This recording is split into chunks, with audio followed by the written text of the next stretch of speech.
Bonjour à tous, ça fait bizarre de parler à un écran d'ordinateur, mais bon. L'idée, le thème, il a été choisi en discutant avec Karim sur la possibilité de toucher un panel assez large d'entraîneurs qui soit adapté à beaucoup de monde. Et la forme elle est un peu différente de ce qu'on on aurait pu, j'aurais pu vous proposer précédemment, c'est-à-dire que j'ai fait un montage qui parle de jeux rapides avec mon équipe. Donc, vous allez voir des situations de jeux rapides et je vais vous demander de regarder dans un premier temps le montage. Et l'idée pour moi, c'est de discuter autour des situations et de sortir un certain nombre de problématiques qui touchent plus, non pas comment dire, à expliquer ce que c'est que la contre-attaque, les sorties de balles, les couloirs, le machin, le truc, mais plus l'idée de, pour un entraîneur, comment on développe le jeu rapide, qu'est-ce qui est important de faire, est-ce que c'est pareil pour les jeunes que pour les seniors? Est-ce que c'est pareil pour les garçons que pour les filles? Quelles sont les difficultés? Et est-ce que ça vaut le coup de développer le jeu rapide ou pas? Enfin, tout un tas de questions qui sont toutes bonnes à poser. Voilà pour introduire. Donc, ça sera peut-être un peu compliqué d'échanger. On prendra les questions, on essaiera d'y répondre les unes après les autres. Voilà, j'espère que ça me fonctionnera. C'est un test. Karim, on est tout à toi.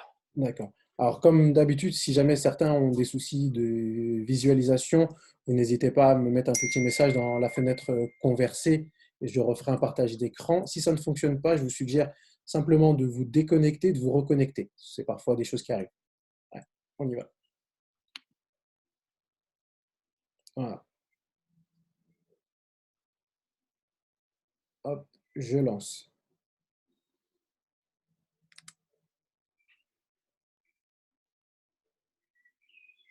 Est-ce que c'est bon pour vous?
Alors, je vais juste mettre pause à la vidéo et la relancer tout de suite après.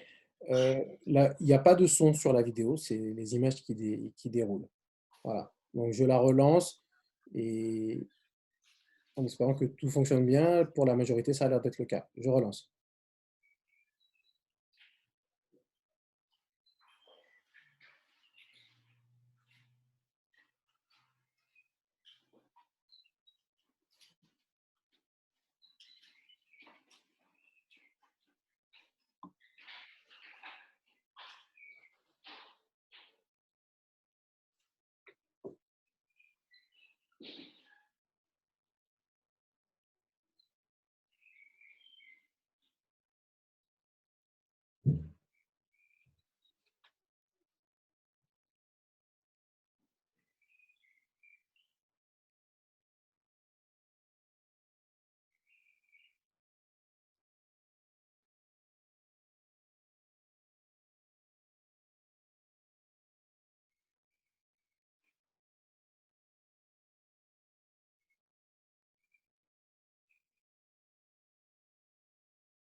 Ouais, normalement, c'était fini là. Ces deux actions ne sont pas. Bon, D'accord, bon, ça fait partie de la même série, si tu veux, mais c'est deux actions qui sont plus dans une transition, qui sont des mauvaises lectures. On a fait le point.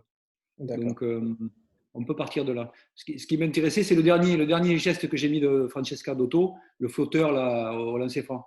C'est-à-dire que par rapport à la discussion qu'on a eue avec Karim avant, celui-là, c'est-à-dire qu'on voit les filles bon, qui ratent pas mal, mais elles ne font pas que rater, quoi. Elles peuvent mettre des gestes difficiles. Ça, c'est un geste difficile. Un flotteur des lancers, c'est pas facile. Mais bon, c'est pour introduire le débat. Donc, je suis ouvert aux questions. Alors, comment on fait là maintenant? Ah, Quelles sont les premières questions à poser ou les commentaires à faire? mais du coup, je vais lancer avec moi la première question euh, que je t'ai posée hors antenne. Euh, cette, Comment expliquer que parfois dans le basket féminin principalement, on ait des manqués sur des situations qui peuvent paraître très simples? Est-ce qu'il y a un faisceau d'explications? Pour moi, oui. Pour moi, oui. Il y en a beaucoup. Donc, je discutais avec Julien Maillet. Je ne sais pas s'il est là d'ailleurs, Julien. Je n'ai pas regardé tous, Oui, mais il est je là. parle avec lui parce que c'est un sujet comme entraîneur intéressant parce qu'il entraîne des U18 garçons, mais il entraîne aussi une sélection nationale féminine. Donc, il est confronté à des, comment dire, à des difficultés qui sont différentes. Entraîner des garçons jeunes et entraîner des filles jeunes par rapport à ce type de dossier, c'est intéressant de se poser des questions. Je pense que les filles ratent pas mal de situations de jeu rapide, d'abord parce qu'elles sont plus petites. Donc, je disais, le postulat de base, c'est que euh, les filles ne sont pas plus bêtes que les garçons. D'accord. Donc, il n'y a pas de raison qu'elles ratent plus que les garçons. Sauf que si elles ratent plus que les garçons. Alors pourquoi? Pour moi, première chose, c'est que le cercle, quand elles lâchent le ballon au cercle, le cercle est beaucoup plus loin de leur main qu'un garçon. C'est-à-dire que quand un garçon va finir, ben, il finit ou il dunk ou il finit très près du cercle. Et donc forcément, la marge d'erreur est beaucoup moins importante qu'une fille qui va lâcher la balle à 70-80 cm du cercle ou un mètre, peu importe où est le lay-up, en fonction de là où est le lay-up. Donc ça, c'est le premier élément. Je pense que le fait d'avoir aussi, comme morphologiquement, elles sont plus petites, des mains plus petites, le contrôle de la balle sur la balle est un peu plus délicat. Euh, un deuxième élément. Un troisième élément, ça vient de ce qui nous intéresse là dans le débat, c'est comment on entraîne. Euh, voilà.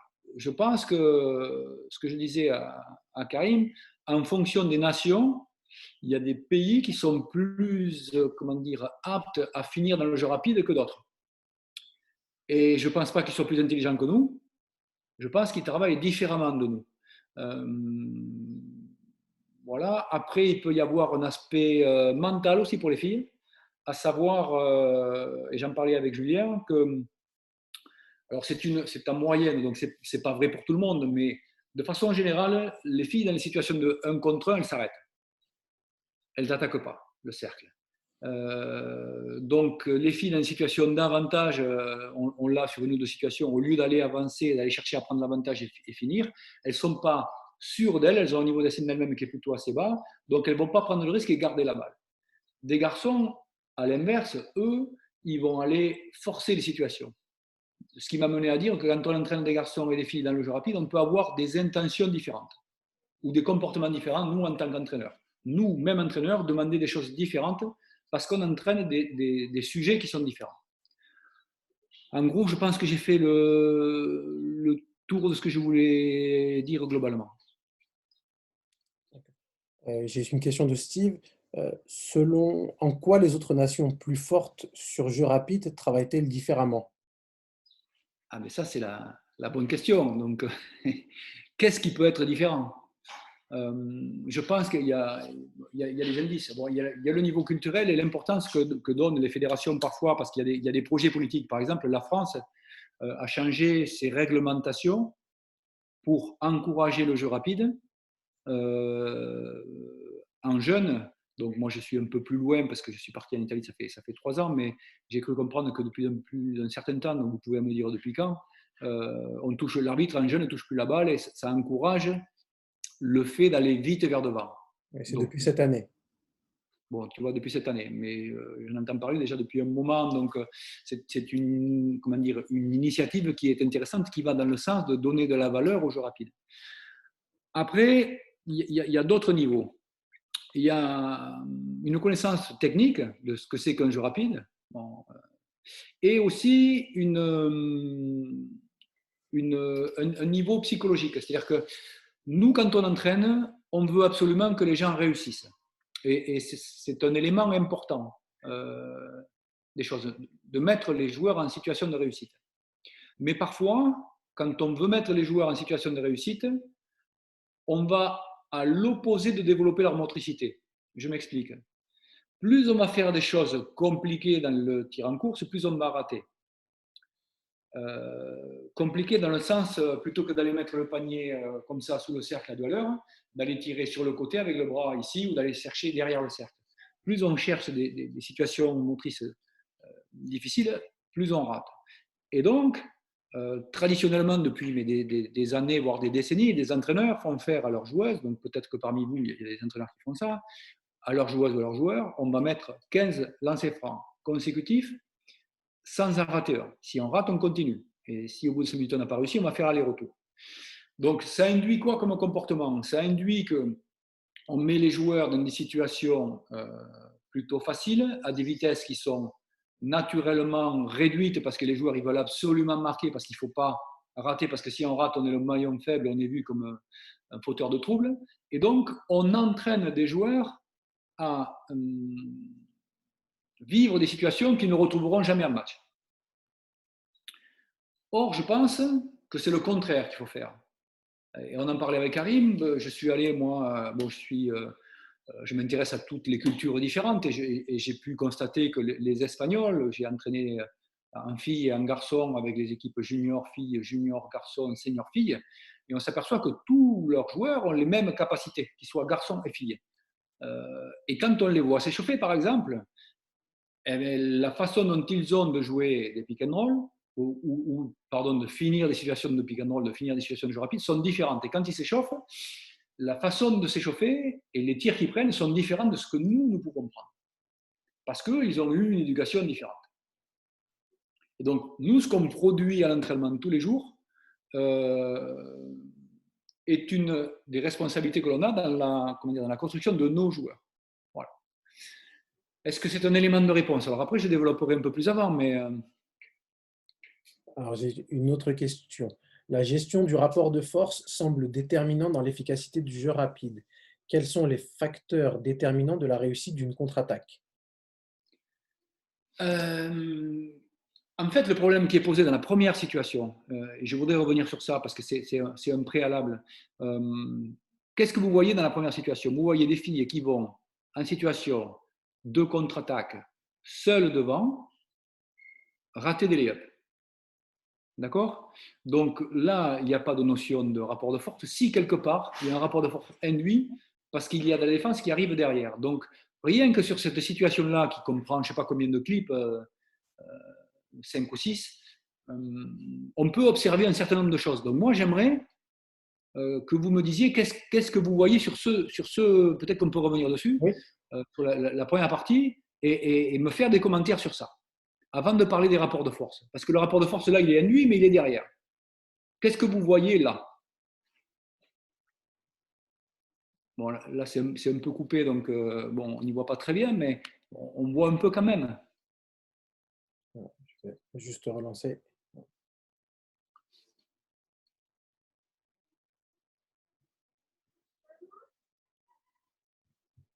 Qu'est-ce qui est de commun dans toutes ces situations? Donc cette partie-là est un peu plus. Là, on pourrait parler un peu de tactique sur le dernier joueur. Là. Arrête-le là, c'est bon. Sur ces premiers clips, déjà, on a 5-6 situations quasiment identiques. Elles montrent toutes les mêmes choses. Alors, tu as dans les remarques, il y a la pose du dribble, un coup d'œil sur l'adversaire en train de revenir, la pose du dribble pour aller vers l'avant. Si Corentin, tu peux D'accord. Mais élaborer. on se concentre beaucoup sur les aspects techniques. Et en fait, tir sur un appui, ça c'est intéressant.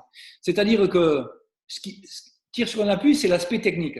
Mais on ne parle pas de la situation. La situation, c'est des joueuses qui sont devant, seules, et qui vont à vitesse maximale, maximum pour tirer. Ça, c'est la première chose.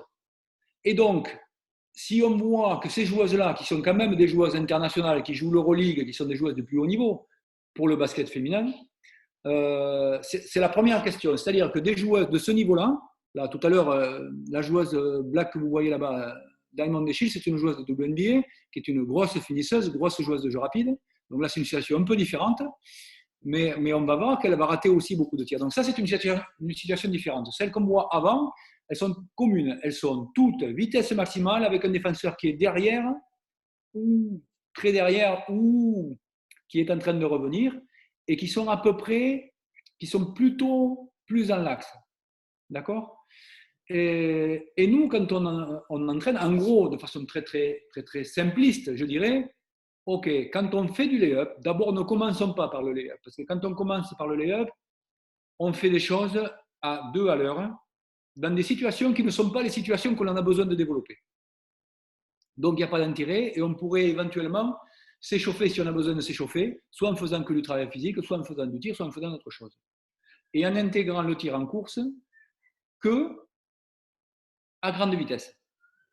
Parce que les problèmes auxquels on est confronté, en fait, c'est qu'on s'entraîne d'une façon, mais en fait, les problèmes auxquels on est confronté, ils sont différents dans les compétitions. Donc ça, c'est la première chose.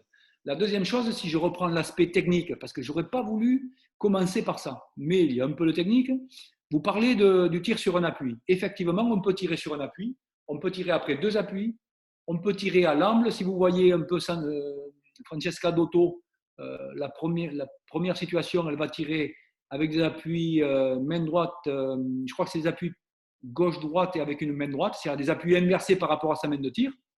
Donc ça, c'est une partie technique. On peut aussi tirer sur un appui. Elle pourrait très bien, en débordant main droite, faire un appui tiré avec la main gauche, qui se fait traditionnellement, mais elle peut très bien tirer avec un appui avec sa main droite pour se protéger, parce qu'il y a deux aspects qui sont liés. C'est un, travailler sur la technique, quels sont les différents gestes techniques possibles, mais deux, travailler sur la situation. La situation, elle dit il faut aller vite et se protéger. Se protéger, ça peut être un déséquilibre avant. Se protéger, ça peut mettre la balle sur le côté. Se protéger, ça peut être mettre la main inversée. Il y a plein d'éléments. Donc déjà là, il y a beaucoup de choses sur lesquelles nous, on devrait, entraîneurs, essayer de réfléchir. Et on ne peut pas faire tout en même temps. Alors, tu as une autre question, qui est liée à l'aspect mental? Ah, vas-y, c'est laquelle? Est-ce que c'est l'aspect mental je traduis, est-ce que c'est l'aspect mental qui induirait ces échecs? Ça peut être ça, mais ça serait un peu facile de dire ça. Ça fait partie, la dimension mentale, elle existe. Parce qu'il est très mal perçu de rater un lay-up. Et surtout à l'entraînement, quand les joueuses ratent des lay-up, on leur dit, mais enfin, applique-toi. Et moi, j'ai jamais vu beaucoup de joueurs rater des tirs en course en faisant exprès. Ils ne font pas exprès. S'ils ratent, c'est qu'ils n'ont pas la technique adaptée, la maîtrise adaptée. Donc, il faut juste que nous, on travaille plus et on travaille mieux. Par exemple, pour revenir, j'ai vu une question tout à l'heure qui disait mais comment tu fais toi pour travailler avec les joueuses pro? Le constat, c'est que vous voyez, nos joueuses, quand elles sont en situation de jeu rapide, elles ratent beaucoup de tirs. Donc, deux attitudes. Première attitude, on ne va pas faire de jeu rapide. Ce n'est pas complètement illogique. La première année que je suis arrivé à Skio, j'avais dans mon équipe Isabelle Yacoubou. Isabelle Yacoubou, c'est une joueuse importante, mais qui était, qui n'était pas une joueuse exploitable dans le jeu rapide et exploitable dans le jeu du repli défensif. Donc, on a décidé de, OK, on vole la balle en bas de vite, mais on n'a pas développé le jeu rapide. Donc, on en avait peu et on en faisait, j'en ai fait aucun dans la saison. J'ai fait, première fois de ma carrière, que pendant les entraînements, je n'ai jamais fait de jeu rapide. Aujourd'hui, j'ai une équipe différente, vous avez vu, avec les joueurs intérieurs qui courent, etc. Donc, aujourd'hui, ça a été un axe de travail. Et on expliquera quels sont les éléments qu'on a travaillés dans le jeu rapide. Parce qu'il y en a plusieurs. Mais dans les deux choses que l'on peut dire sur cette première séquence, c'est il faut apprendre à lâcher la balle. Donc lâcher la balle avec la main droite, lâcher la balle avec la main gauche, lâcher la balle avec la main droite sur un pied gauche, sur un pied droit, lâcher la balle avec la main gauche sur le pied droit et sur le pied gauche. Donc en fait, donner, ouvrir le champ des possibles. Ça, c'est du travail de toucher, qui est lié à du travail technique, parce qu'on peut faire un dribble, un pied main droite, un dribble, un pied main gauche. C'est du travail technique. Donc c'est une partie du travail. Mais il faut toujours très vite se remettre en situation de compétition et comprendre que ça ne sera utile que si on développe ça à pleine vitesse. Donc, il faut mettre des situations de compétition, parce que quand on parle de rapport de force, je disais, on va évoquer la situation, la première où il n'y a pas de rapport de force. Ce n'est pas tout à fait vrai, parce que le rapport de force paraît favorable, mais la pression, elle existe, puisqu'elle est par le joueur qui arrive derrière à toute allure. Et donc, on doit reproduire ça. Et qu'est-ce qui est commun à toutes ces situations, je pense, c'est que quasiment tous les lay-ups ils sont pris dans l'axe, avec une angulation assez fermée par rapport au cercle. Donc, quand on va travailler des situations de jeu rapide, plutôt que faire arriver les joueurs avec un angle très très ouvert sur la planche et à une allure minimale, on va plutôt chercher à les mettre dans une situation complexe. Vitesse, quasiment face au cercle, avec de la pression défensive. Si je devais résumer en gros cette première séquence. La peur de l'échec, effectivement, elle fait partie, donc je ne peux pas dire que ça n'existe pas, mais c'est vraiment souvent dépendant de nous entraîneurs, nous partenaires d'entraînement, nous publics, qui ne comprenons pas qu'un joueur puisse rater un tir en course. Mais ça, on peut aussi le changer. Et je pense que c'est tout l'enjeu de notre travail, c'est de comprendre ça. Que l'échec fait partie du processus. Et ça, c'est parfois difficile à comprendre. Et ça paraît complètement contradictoire avec l'idée de mettre en situation de réussite les joueurs.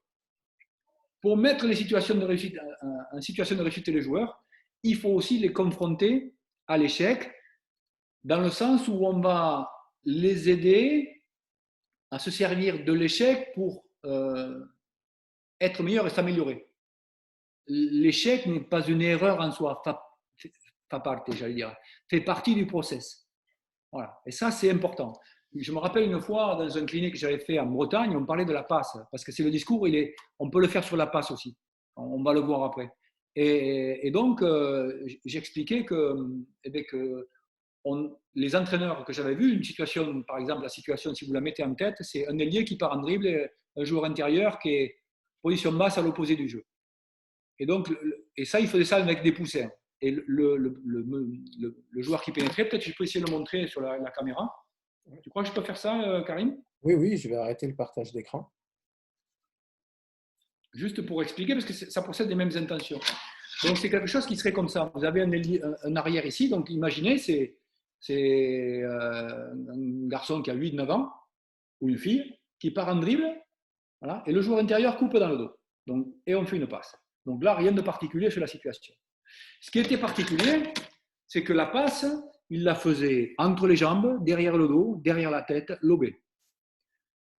Et alors, ça pose quoi comme problème? Ça pose que la passe, elle n'est pas précise. Et donc, j'expliquais, moi, et les entraîneurs, ils me disaient, mais ce n'est pas possible. On ne peut pas demander à des joueurs de faire des mauvaises passes. Et en fait, c'est vraiment le cœur du débat. C'est qu'on ne les entraîne pas à faire des mauvaises passes. Au contraire, on les entraîne à faire des bonnes passes dans des conditions complexes. Alors, parce que c'est des passes difficiles à contrôler, mais l'intérêt, c'est de développer la motricité. C'est-à-dire qu'au lieu de faire une passe qu'on fait devant soi, sur laquelle il n'y a aucune difficulté, et en même temps, on ne construit aucune motricité, quand on oblige à passer la balle comme ça ou derrière la tête, ça pose des problèmes moteurs qu'on va résoudre en faisant.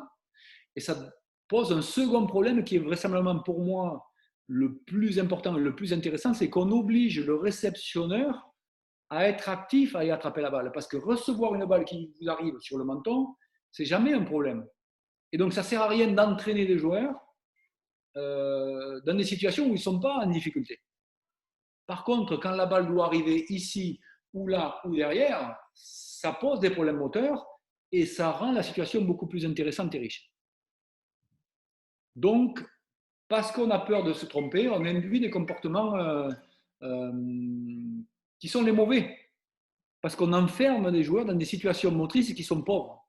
Et ce que font par exemple les Espagnols depuis très petits, donc j'en parlais avec Karim et lui, il a eu la même expérience, ils font des situations de tir en cours. J'ai fait un article, j'encourage ceux qui ont la revue Pivot à aller voir, j'ai fait un article relatant ce que j'ai vu à Badalone il y a quelques années. J'ai vu les entraînements des petits, des moyennes, des grands, et les tout petits, ils font des appuis décalés, des tirs à l'angle, à droite, à gauche, dans tous les sens, très très tôt. C'est-à-dire qu'ils sont dans l'idée de construire la motricité pour donner un panel moteur le plus large possible. Voilà. Donc la peur de l'échec peut être une cause, mais c'est dû plus à nos comportements à nous, à nos attitudes, parce qu'on ne supporte pas que nos joueurs ratent les tirs en course. Alors, il y a une autre question, je ne sais pas si c'est une question ou si c'est de Christophe Denier, c'est prise de vitesse qui induit un surnombre offensif, donc qualité du rebond défensif, qualité de la première passe, se projeter rapidement vers l'avant, course, pas de dribble sur la première partie de terrain, finition. Oui, mais ça, c'est un descriptif de ce qu'il y a. Mais là, il y a tout dans la contre-attaque. C'est vraiment quelque chose de différent que je souhaiterais faire. De ne pas développer, OK, on parle des intentions, on veut aller vite devant, on peut changer les règlements, avoir un entraîneur qui pousse à aller vite devant. Moi, je suis plus sur l'idée de… Voilà, parce que je suis confronté avec mon équipe. Visiblement, quand vous voyez ces images-là, bon, la menace de jeu que vous voyez, c'est la menace de l'équipe d'Italie internationale qui joue en Euroleague depuis 3 ans, qui est une équipe qui se qualifie régulièrement dans les quarts de finale de l'Euroleague. Donc, ça veut dire que c'est une équipe qui est de niveau certain. Bon, mais elle est en difficulté pour finir ça. Et en même temps, c'est elle qui fait un flotteur à la fin, un tir difficile. Ça veut dire quoi? Ça veut dire qu'on doit travailler sur ça. Ça veut dire comment on fait pour travailler sur ça? Quel type d'exercice? Quel type de situation? Il ne faut pas parler de technique là. On peut en parler, mais il y a aussi des situations. Voilà. Et par exemple, bon, on va voir après que le flotteur fait partie des armes. Mais le flotteur, par exemple, chez les filles, ce n'est pas une arme qui est très utilisée. Et les filles, quand je suis arrivé à Skio, n'utilisaient pas ça. Et moi, j'ai voulu, si vous voulez, utiliser ça pour éviter d'aller au contact, parce qu'on s'aperçoit que quand ces joueuses-là vont au contact pour essayer de finir, elles ne scorent pas. Donc moi, mon travail, c'est de connaître toutes les possibilités qu'il y a de finir vers le cercle et de trouver la plus adaptée aux joueuses. Et donc, cette joueuse-là que vous voyez, qui s'appelle Francesca Dotto, depuis 3 ans, elle fait tous les jours à l'entraînement des flotteurs. Les avant-matchs, elle fait toujours cette série de flotteurs voilà, qui sont différentes. Elle a des drills, des séries qu'elle fait. Et aujourd'hui, elle s'est appropriée, après du travail, un geste sur lequel elle est assez fiable.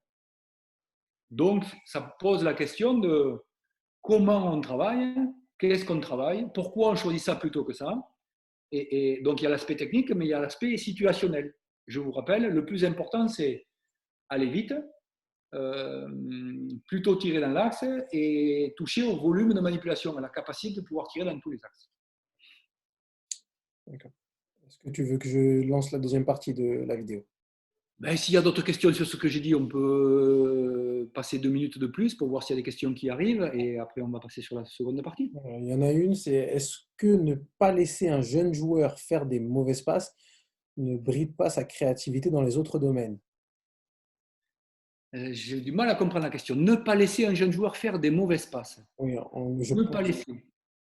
Je vois bien laisser faire un joueur, mais ne pas laisser faire des… Je ne comprends pas. Je pense qu'il fait référence peut-être à l'attitude de certains coachs qui vont vouloir justement que les joueurs n'effectuent que des passes qui, entre guillemets, sont bonnes. Et est-ce que ce comportement-là des entraîneurs ne peut pas limiter la créativité des jeunes joueurs dans d'autres domaines? Ah, c'est un vaste domaine parce que j'ai envie de dire, la créativité, c'est dangereux, ça doit être encadré. Quoi. On est, nous, entraîneurs, entre deux idées. On ne peut pas aller dans le laisser-faire, mais on ne peut pas trop brider. Donc, dans ce sens, je comprends la question. Mais ça voudrait dire, ce que je ne voudrais pas laisser penser, c'est que tout peut se faire, il faut tout laisser faire. non, tout ne peut pas se faire, il ne faut pas tout laisser faire, il faut pouvoir l'encadrer. Parce que si je prends l'exemple d'un pianiste, moi je ne suis pas du tout mélomane, hein, mais j'imagine que voilà, j'ai un peu essayé de me mettre devant le piano et il y a des gammes à faire avant de pouvoir être créatif. Donc nous, ce n'est pas tout à fait la même chose, mais ça serait un peu ça, ça serait de dire, il y a quand même des choses à développer. Je vous ai dit, ok, il y a la partie technique où il faut savoir faire un dribble après deux appuis, un lay-up après deux appuis, un lay-up après un appui pied gauche, un appui pied droit. Donc ça, on va l'apprendre et on va le répéter, pas nécessairement à des vitesses très grandes au départ, c'est une part du travail. Mais la deuxième partie, on va le réinvestir dans une situation de jeu rapide plus ouverte. Donc, dans ce cadre-là, je dirais oui. Mais ça ne veut pas dire on peut tout laisser faire et n'importe quoi. Voilà ce que je veux dire. Je ne sais pas si je réponds à la question de Zid. Si, je crois que c'est bon. Okay. Ok, je peux repasser sur la... Ah, il y a une autre question. Faut-il très rapidement mettre l'attaquant en situation avec opposition? C'est une bonne question.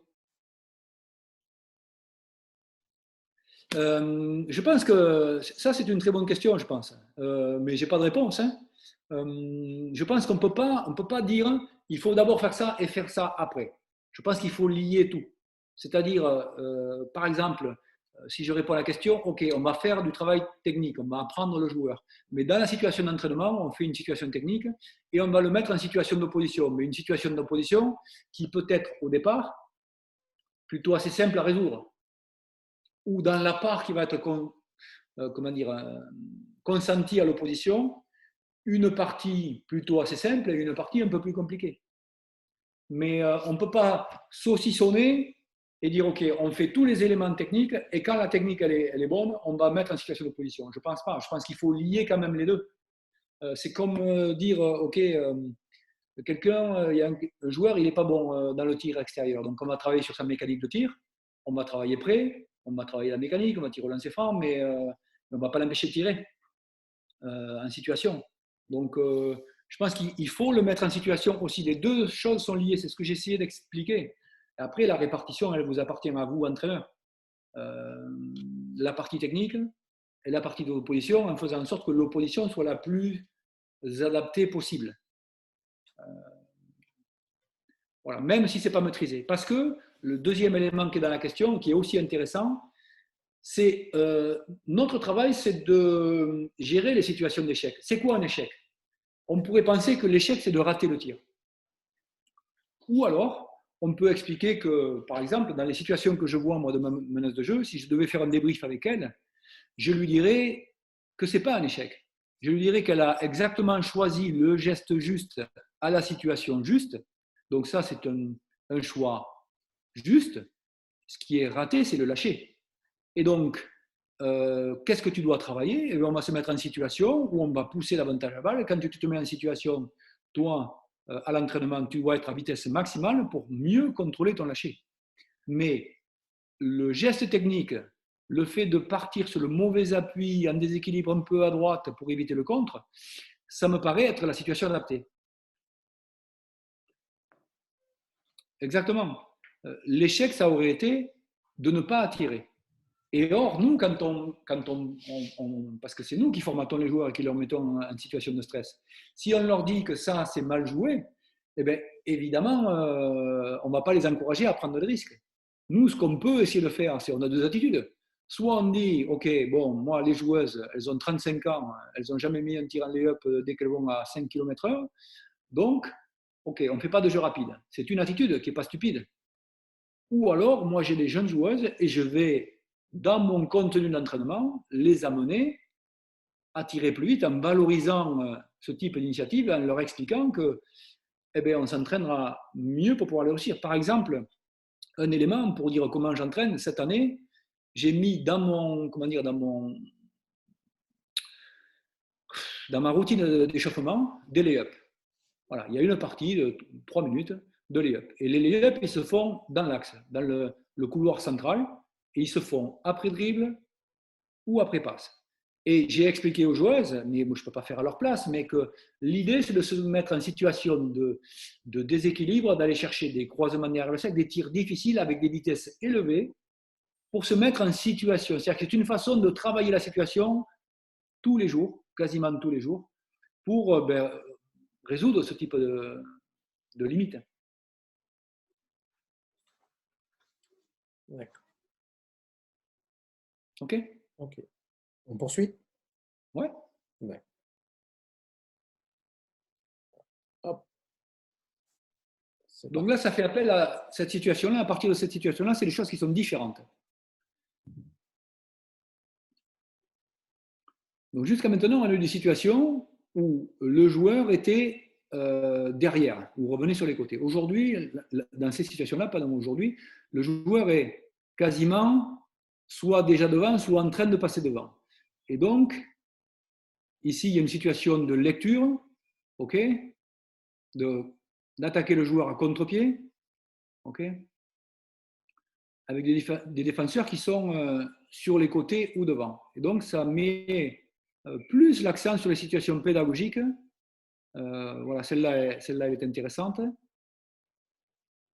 Donc, c'est une situation, on ne voit pas le tir, mais on la voit venir dans une situation de 2 contre 1 et aller sur une situation de tir, ce que j'appellerais porté, qui n'est pas un lay-up, voilà, mais qui fait partie de la gamme des tirs. Vous avez vu des tirs en flotteur, des tirs portés, des changements de direction quand la joueur vient reprendre. Vous avez quasiment toute la gamme des situations qu'un joueur à 1 contre 1 peut, ou en 2 contre 1 peut être confronté. Parce que là, vous avez des situations de 2 contre 1. Bon, ça, c'est un thème différent, c'est autour de la passe. Mais derrière, il y a des situations identiques. C'est un peu différent. Hein. On va s'arrêter là. Juste, on va revenir sur ce qu'il y a de différent entre cette situation-là et la première. C'est que là, il y a une situation d'opposition où le défenseur est déjà devant. Donc, soit on va l'attaquer, soit on va aller au contact, soit on va le prendre à contre-pied, soit on va tirer devant lui, parce qu'on peut aussi, vous le verrez après, s'arrêter et tirer. OK? Donc, c'est des situations du jeu rapide, mais c'est des situations qui sont complètement différentes, avec des tirs qui sont différents. Est-ce que vous avez des questions sur ça?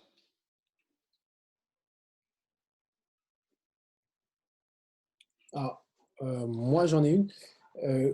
Comment tu abordes ces situations-là, ce travail-là au quotidien avec les joueuses? Est-ce qu'il y a des repères que tu leur donnes, des choses précises que tu leur demandes? Alors, la première chose que j'aurais envie de dire par rapport à ce que tu demandes, parce que je pense que c'est une limite de notre enseignement à nous, c'est que quand je suis allé en Espagne et que j'ai regardé toutes les situations de jeu rapide qu'ils ont fait, donc je vous disais avec les poussins, les benjamins, les minimes, les cadets, les seniors, etc., j'ai jamais entendu rien du tout sur l'aspect technique. Donc, ça m'a interrogé. Et donc, je ne dis pas que c'est ça à faire. Je ne dis pas que moi, quand par exemple on parle définition, j'explique comment on tient la balle et comment on va finir, etc. Mais en fait, tout se passe sur l'idée d'aller vite devant et de chercher, comme si parce que le cerveau a des capacités d'adaptation insoupçonnées et que le cerveau trouvera sa situation, sa solution, parce que chaque joueur trouve ses solutions à lui. Donc c'est la première chose que j'ai envie de te répondre sur ça. Deuxième chose, et ça c'est typique du basket féminin, et c'est une différence qu'il y a entre le basket masculin pour avoir fait les deux. Donc moi j'ai traité le dossier parce que comme nous, j'expliquais pour replacer dans le contexte, on a une équipe qui est très faible en attaque, on a peu de scoreuses extérieures. Donc le jeu rapide était un élément pour nous important d'aller explorer. Et donc si c'est un élément à explorer, il faut le travailler. Je vous disais que la première année que j'étais à Skio, j'avais une équipe différente, beaucoup plus âgée, avec un pivot vrai poste 5 qui se déplaçait peu. Donc il était urgent d'attendre. Voilà, c'est le même entraîneur qui parle de la même équipe, mais qui n'est pas la même équipe. Et donc, on peut avoir des styles différents. Et cette année, c'était un élément important parce qu'un des secteurs où on peut aller gratter des points, c'est le jeu rapide. Mais avec des joueuses qui finissent pas nécessairement bien. Et pour des filles, je disais, une des caractéristiques, j'en avais parlé avec Julien, c'est que les filles dans une situation de 1 contre 1, elles s'arrêtent, elles n'attaquent pas. Alors, je ne dis pas toutes les filles, mais je dis de façon plutôt plus générale. Et ça, il y a des raisons à ça. Donc, on pourra peut-être parler des raisons. Alors, je fais une pause et je regarde les questions. J'ai en place pour faire avancer les joueuses dans l'aspect transitionnel. Okay, comment faites-vous le choix chaque saison de savoir si vous allez améliorer les points faibles ou consolider les points forts en contre-attaque? On est sur le thème. J'explique souvent qu'être entraîneur, c'est être économe, dans le sens économiste. On n'a pas 8 heures par jour de boulot. On a un profil d'équipe qui est chaque fois différent et particulier. Et donc, il faut détecter quels sont les secteurs qui nous semblent prioritaires. C'est un rapport qualité-prix. Voilà. Donc, moi, la démarche cette année, c'est de dire on a une équipe qui n'est pas à droite, donc on ne mettra pas beaucoup de points sur jeu placé. C'est facile de nous défendre. C'est facile de défendre notre arme numéro 1 qui est Sandrine Bouda, puisque derrière, on n'a pas beaucoup d'alternatives. Donc, le jeu rapide et le jeu de transition est un axe important à développer. Donc, on va y investir du temps. Et je resitue en disant, il y a 2 ans, c'était un discours qui était complètement inverse. On investit 0 sur le jeu rapide. On va construire une transition, pseudo-transition, où on aura comme volonté de mettre la balle dedans. En gros. Donc, pour expliquer un peu comment on construit et comment on choisit. Moi, je ne peux pas choisir sur vous. Ce que je peux vous dire, c'est que pour les jeunes, c'est un élément très important de développement, parce que c'est tous les fondamentaux du jeu vers l'avant, des choses simples. Il faut aller vite devant, mais aller vite devant sans perdre la balle. Donc, si on repositionne de façon, théorique, c'est que le jeu d'attaque, il se construit autour de 2 éléments. C'est attaquer la cible, mais aussi conserver la balle. Donc, on peut très bien aller très vite devant et perdre beaucoup de balles, ou on peut ne jamais aller vite devant et conserver beaucoup la balle. On peut trouver les choses intermédiaires. Sachant que plus on va vers devant, plus on prend de risques, le rapport, c'est est-ce que je gagne plus que je n'y perds? Voilà. Et donc ça, chaque équipe et chaque entraîneur a sa solution concernant son effectif. Ce n'est pas une volonté en soi. Ce qui est intéressant pour les jeunes joueurs, c'est de leur expliquer qu'ok, on essaie d'aller vite devant, mais on essaie de ne pas perdre la balle. Donc, il y a des repères. Il faut passer la balle devant, mais vous verrez dans les situations que parfois, c'est mieux de ne pas la passer. Donc, aller devant, c'est peut-être dribbler s'il n'y a personne, mais peut-être passer s'il y a quelqu'un devant, mais peut-être ne pas passer parce que la passe, elle n'est pas ouverte. Donc là, on rentre dans une problématique qui est fondamentale chez les jeunes, qui est super intéressante aussi après, mais qui est un vrai travail. Donc là, je suis parti sur des choses sur le jeu vers l'avant. Recentre-moi, Karine, si je pour répondre à ta question. Oui, en fait, est-ce que tu avais des choses, des Oui, repères, des des points? éléments. Okay. Donc, je suis parti sur les éléments un peu fondamentaux, théoriques, mais je pense que c'est toujours très important de se situer théoriquement pour comprendre les choses. Bon, ça, c'est l'aspect théorique stratégique du jeu. Quand on va après sur l'aspect plus, ce que tu me demandes, c'est quels sont les repères, elles ont. Moi, je dis, première chose, on va vite devant. Donc là, déjà, il y a un certain nombre de problèmes qu'on va voir sur la vidéo après. Aller vite devant, ça veut dire quoi? Ça veut dire qui prend la balle? Est-ce que je dribble ou est-ce que je passe? C'est ce que je viens de dire. Donc déjà, il y a un certain nombre de problèmes qu'il faut traiter à l'entraînement. Moi, je dis, on va vite devant. Ça veut dire que tu es pivot, tu prends la balle au rebond, ton meneur de jeu est coupé de passe, il n'y a personne devant toi ou tu es en rebond long. Qu'est-ce qui t'interdit de dribbler la balle pour aller devant? Si ce n'est ton entraîneur, personne. Donc, tu n'es pas handicapé moteur, tu peux dribbler la balle. Donc, si tu fais 2,25 m et que tu n'es pas très habile, peut-être que tu vas faire un dribble ou 2 dribbles et tu vas t'arrêter. Peut-être c'est un stade adapté pour toi, parce qu'on revient sur le fait essayer de mettre les gens en situation de réussite. Et si un joueur pivot fait 1-2 dribbles, voit une passe juste et la rate, pour moi, ce n'est pas un échec, ce n'est pas une erreur. L'erreur, ça serait de s'arrêter et de donner la balle à son meneur de jeu derrière. Ça serait l'erreur. L'échec, il est là. Donc, dans le processus parce qu'il y avait une question sur comment encourager le jeu vers l'avant, Eh bien, ça fait partie du processus, c'est-à-dire qu'on va vite devant. Ça veut dire qu'il faut se projeter vite devant. Quand on a récupéré la balle, on court vite devant. Et celui qui a la balle, la première intention, c'est de la mettre vite devant. Et on la met vite devant comment? En passe parce que c'est plus rapide, mais parfois, il n'y a pas de passe ouverte, donc on va dribbler. Donc le premier élément, c'est on va vite devant. Deuxième chose, on passe la balle que quand il y a une ligne de passe ouverte. Et donc ça, c'est à entraîner, même avec des joueurs professionnels. Par exemple, une situation que j'utilise beaucoup, quand on fait du travail un peu tactique, on fait 5 contre 0, on revient 4 contre 1. Systématiquement, en situation de contre-attaque, on fait passe, passe, passe, passe, passe, on va passer la balle à la joueuse qui est devant, mais comme il y a un seul défenseur, il est sur la ligne de passe entre le joueur qui est devant, je vais vous le dessiner, voilà, une chose qui est classique, c'est on a, voilà, la balle est ici, donc je vous le montre après, un joueur ici, le défenseur là, un joueur ici, un joueur là et un joueur là. Donc voilà, si on voit sur la caméra, voilà, on va 4 vers devant, donc vous avez un défenseur qui est là, je vais le mettre plus haut par exemple, un peu plus haut. Le joueur est sous le cercle, il est devant, et on va lui passer la balle. Et on va perdre la balle parce qu'à pleine vitesse, quand le défenseur est devant, c'est très difficile de passer la balle. Et le deuxième critère, on va vite devant, c'est on passe la balle quand il y a un angle de passe ouvert. Et l'angle de passe ouvert, il n'est pas là, il est là. Et après, il sera peut-être là. Donc ça, c'est apprendre à aller vite devant sans perdre la balle. Donc on se projette vers l'avant, on cherche un angle de passe, d'accord? Et dans les situations de finition, on préfère attaquer le cercle plutôt que passer. Donc ça, c'est très très spécifique pour le basket féminin. On passe la balle dans un 2 contre 1 quand on est sûr que notre partenaire peut aller au cercle sans être gêné, qu'il n'aura pas le défenseur devant. Ça ne sert à rien de passer la balle si le défenseur peut revenir sur le shooter. Et ça, c'est difficile à obtenir chez les filles, parce que dès que le défenseur s'approche, comme elles ont peur de l'échec et comme elles ont du mal à aller vers le cercle. Et vous verrez dans les situations après, beaucoup de situations où les joueuses sur le 3 contre 2, ou le 2 contre 1, vont attaquer le cercle. Et ça me plaît. Mais par contre, elles ratent le tir. Donc ça me plaît moins. Mais on pourrait considérer ça, on a dit, comme un échec.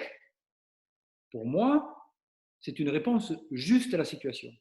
Et donc, tactiquement, ça voudrait dire que quand on joue sur du basket féminin, par exemple, au lieu de défendre la balle haute et de laisser un tir sur le côté, peut-être que défensivement, tactiquement, c'est mieux de laisser la joueuse aller vers le cercle plutôt que la défendre. Donc je pose une question, je ne dis pas que c'est comme ça, mais ça veut dire que c'est une façon de penser. C'est que le 3 contre 2, comme vous apprend à l'école des entraîneurs, eh bien, la façon dont on vous l'apprend quand vous êtes en NBA, en Euroleague, en Pro A ou en cadette fille, peut-être que les réponses ne sont pas tout à fait les mêmes. J'ai beaucoup parlé encore, Karim. Non, c'est pas. Il y a une question là. Terminer une séquence de jeu rapide par un duel 1 contre 1, est-ce tout de même une bonne lecture? Et y a-t-il, à votre avis, une interprétation différente entre garçons et filles? Là, je pense qu'il y a beaucoup de choses à dire aussi. Faites attention parce que je parle beaucoup, donc quand on me lance. La première chose, c'est que d'abord, ça tient à l'entraîneur en fonction des niveaux de jeu, etc. Je pense que moi, pour les jeunes joueurs, ok, c'est intéressant. Après, il faut aussi tenir compte de l'aspect tactique, c'est-à-dire que c'est fin de match, c'est serré, tu n'es pas un fort joueur d'un contre un, peut-être qu'on va t'expliquer que, ok, c'est un ballon important, c'est important de savoir quels ballons sont importants, quels ne sont pas, mais la majorité du temps, tu es un jeune joueur, tu es un contre un, tu vas attaquer le cercle. Parce que tu as un tir au pourcentage de réussite, parce que tu peux avoir des fautes, et parce que le joueur qui arrive derrière, il peut prendre le rebond. Donc ça, c'est la première des choses que j'aimerais dire. C'est d'autant plus important avec les filles qu'avec les garçons. Parce que les garçons, naturellement, ils vont y aller, et parfois, eux, ils y vont trop. Donc je reviens, je n'avais pas donné la réponse, mais ce que j'aurais envie de vous dire, c'est que dans les situations de fin de contre-attaque, les garçons, ils vont au cercle, mais pas avec l'intention de passer la balle. Qu'il y ait un défenseur, deux défenseurs, trois défenseurs, ils vont quand même aller essayer d'y aller. Et alors que les filles, dès qu'elles s'approchent à 1 mètre, le défenseur, elles s'arrêtent. Donc ça, c'est un distinguo assez important et je pense qu'il faut encourager les filles à attaquer davantage et encourager les garçons à regarder autour d'eux davantage. Dernière chose que j'aimerais dire, c'est qu'il il y a des situations où on s'aperçoit, donc j'en ai fait l'expérience, c'est une situation classique d'entraînement, donc on va essayer de la visualiser tout, sinon je vous ferai le dessin. J'en avais parlé avec Julien, c'est vous mettez un joueur au milieu du terrain, vous mettez un défenseur à la ligne de 3 points. Donc c'est une situation que je prends sur le bouquin que j'avais écrit de base pour travailler comment on fait pour gérer un contre un dans une situation d'avantage. Et donc le défenseur, au lieu de reculer, vous lui dites d'aller attaquer la balle. Bon, il doit attaquer la balle plutôt que de reculer. C'est un petit détail, mais c'est important de comprendre que pour améliorer l'attaque, il faut améliorer la défense. Donc, ok. Et vous apercevez que dans la majorité des cas, et moi je l'ai fait avec mes joueuses à moi, on n'a pas d'agressivité vers le cercle. Si je dis rien, il va y avoir, je ne l'ai pas chiffré, mais je pense 40% des situations, plus vrai avec les grandes, mais pas que, où les joueuses vont s'arrêter tirer. Or, moi, je veux dans cette situation-là attaquer le cercle. Je veux qu'on aille chercher la faute et attaquer le cercle pour avoir l'option du lay-up, l'option de la faute et le rebond. Bon, si vous changez la situation, si au lieu de faire la même situation, vous rajoutez un deuxième défenseur, et vous allez me dire c'est contradictoire hein, parce que c'est plus difficile. Mais le deuxième défenseur, vous le mettez derrière l'attaquant. Donc vous dites quoi? Vous dites à l'attaquant, attention, tu joues un contre un, mais si tu ne te dépêches pas d'attaquer le cercle, le deuxième défenseur, il va venir défendre sur toi. Bon, pour avoir fait le test, parce que j'ai fait ça en clinique avec des entraîneurs italiens, mais vous allez vous apercevoir que des joueurs qui, avant, dans la même situation, s'arrêtaient pour tirer, ils vont forcer le 1 contre 1 et ils vont s'ouvrir des situations de tir et ils vont même scorer sur les situations de tir difficiles. Donc, ils vont s'apercevoir qu'ils sont capables d'eux. Et ça, je l'ai fait avec des filles. Et je vous le dis encore une fois, c'est, je pense, un angle important pour ceux qui sont entraîneurs de basket féminin. Voilà. Donc, est-ce que vous comprenez la démarche? Mettre des contraintes supplémentaires pour forcer les gens à. C'est vraiment dans le terme. C'est OK, le 1 contre 1. Si je le fais 1 contre 1 comme ça, je m'aperçois que les filles s'arrêtent. Moi, je leur dis OK, les filles, vous attaquez le cercle. Elles s'arrêtent. Si je mets un défenseur derrière, elles attaquent plus. Donc, je dis rien, je change ma situation et le comportement des joueurs a changé. Et notre travail, c'est ça, c'est faire changer le comportement des joueurs. D'accord. Je poursuis la vidéo? S'il n'y a pas d'autres questions, Là, non. OK.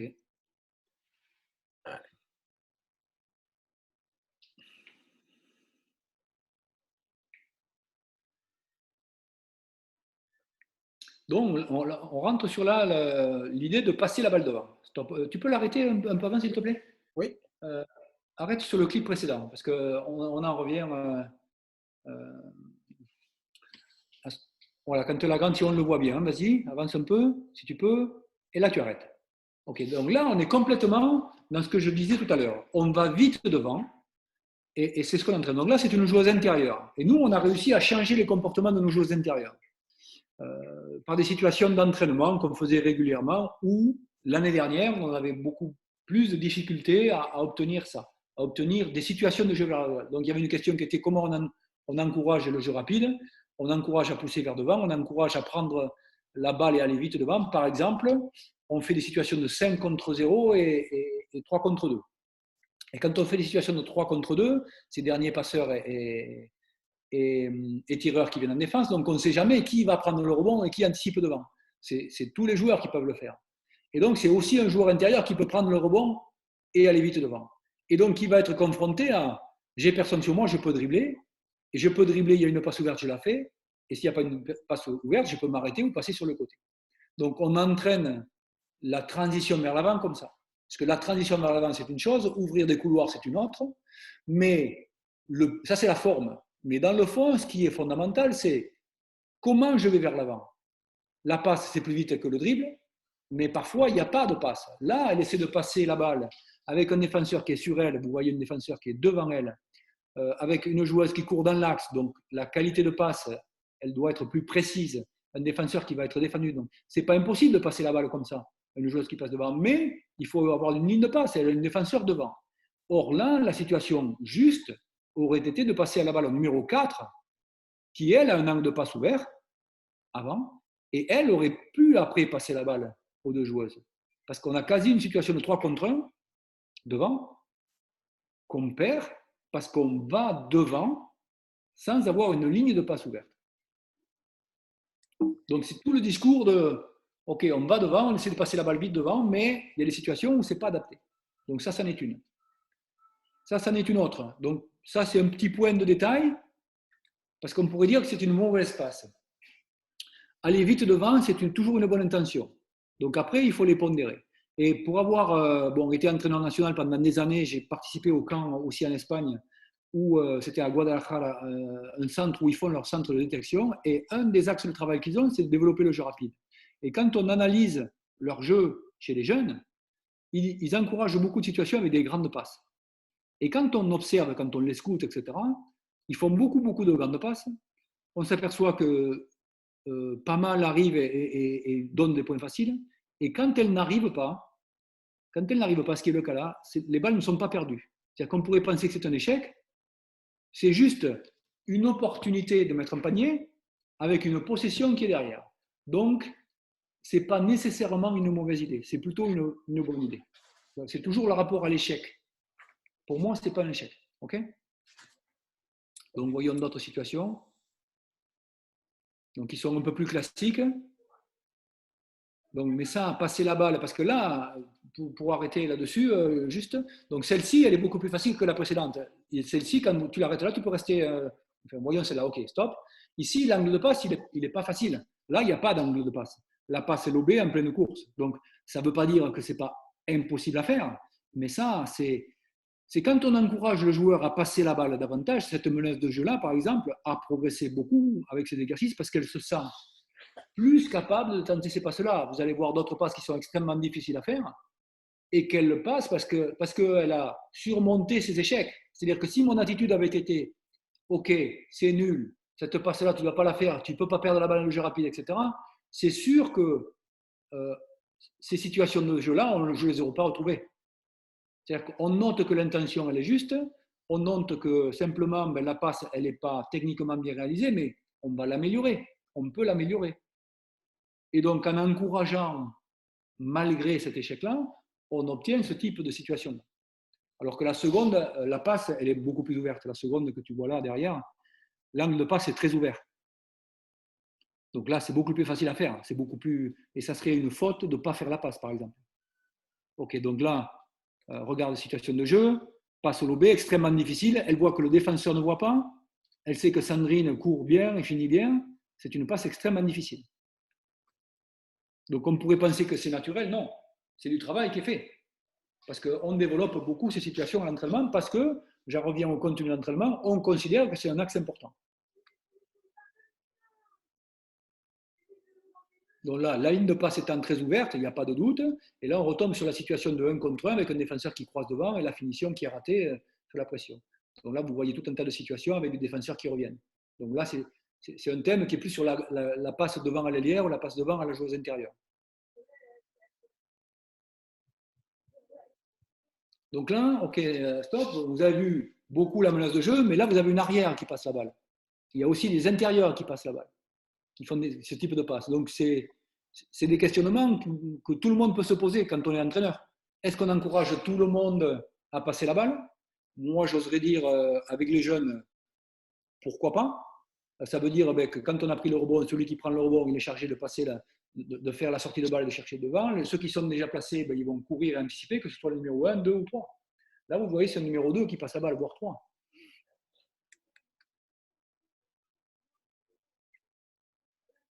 Et encore une fois, les angles de passe sont ouverts.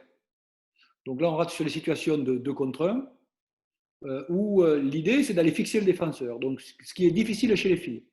Je ne me rappelle plus, donc ça, c'est une passe. OK. On va voir d'autres situations. C'est encore des passes, je pense. Hein. C'est encore des passes qui sont, qui sont des passes difficiles, faites par les meneurs de jeu ou par les arrières. Et là, on tombe sur les situations de finition des grandes. C'est encore des courses dans l'axe. Ça, c'est un lay-up raté.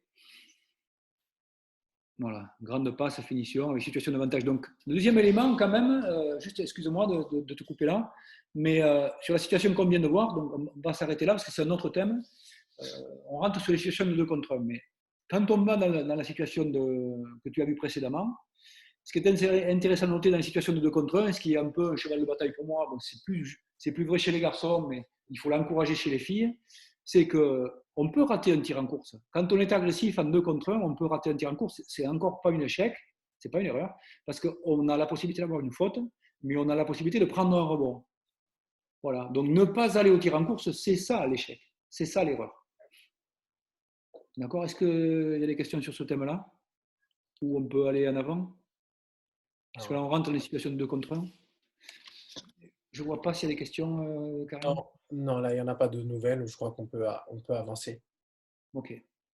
Voilà. Surtout, n'hésitez pas L'idée était vraiment de pouvoir discuter et échanger avec vous. Donc, n'hésitez pas à soumettre vos questions. Donc, bon, première idée, c'est le 2 contre 1. Donc, c'est un autre élément dans les choses que tu m'as demandé et que je n'ai pas précisé trop. Je vais les garder pour là. C'est un des éléments que l'on a développé beaucoup, tous les entraînements de veille de match, 2 contre 1. Donc, ça, c'est des choses que je ne faisais pas, par exemple, quand j'entraînais les garçons. On faisait des situations de jeu rapide, etc. Mais ce n'était pas un axe fort de travail. Voilà. Alors, 2 contre 1, pourquoi? Parce que les filles ont pas beaucoup, arrête-toi là, je vais développer, pas beaucoup l'habitude d'attaquer le défenseur, donc pour des raisons d'échec, de peur de l'échec, de manque d'habileté, etc. Donc moi, ce que je vous ai dit là, bon, mais sur ça, vous voyez ici une situation de 2 contre 1, qui est une situation un peu particulière, parce que le 2 contre 1, ce n'est pas que du jeu rapide, on le retrouve partout dans le jeu. Et un des éléments qui m'est cher et qui est important, c'est que les joueuses intérieures, rarement sont sollicitées dans leur éducation sur le 1 contre 1. C'est-à-dire le 2 contre 1. C'est-à-dire qu'elles sont souvent à la finition, mais on ne leur fait pas dribbler la balle et passer la balle parce que c'est les joueurs intérieurs. On les met plutôt dans ces situations-là sur les finisseuses. C'est comme si vous aviez un enfant qui vient de naître et vous ne lui parlez pas. Mais si vous ne lui parlez pas, il ne parlera jamais. Donc, il faut lui parler. Et donc, il faut aménager des situations où vos joueurs intérieurs, ce sont eux qui vont avoir à dribbler, à passer la balle. Là, vous avez une situation de 2 contre 1 de 2 joueurs intérieurs, qui n'est pas une situation simple, qui est jouée bien. Et nous, on a amélioré ça parce que Sandrine, par exemple, qui est ma joueuse depuis 2 ans, n'est pas nécessairement une joueuse qui passe bien la balle. Et on s'aperçoit avec les assistants qu'avec tout le travail qu'on a fait cette année, on a amélioré son jeu de passe à elle, mais aux autres également. Donc ça, c'est très important. Et juste pour aller encore plus loin, on fait des situations, par exemple, où ne font les passes que les joueurs intérieurs. C'est-à-dire que spécifiquement, on peut par exemple jouer des situations de 2 contre 1 sur des shows. Donc on modélise une situation de show où on fait rouler et on joue un 2 contre 1 du joueur pivot. Et on ne fait jouer le passeur exclusivement que des joueurs intérieurs. Voilà, pour expliquer le besoin qu'il y a de leur donner à vivre les situations-là, parce que c'est simple. Si elles ne passent jamais la balle, forcément en match, elles perdront des balles ou elles reviendront en arrière des situations qui sont facilement exploitables. Tu peux avancer. À moins qu'il y ait d'autres questions sur ça.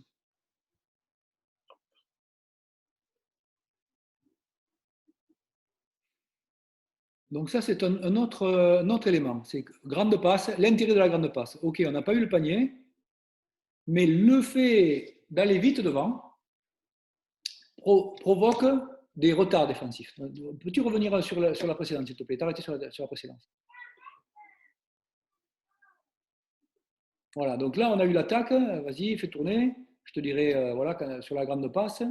Donc, on a la grande passe et on pourrait considérer que, pareil, c'est un échec, ça n'a pas abouti. Or, ok, stop.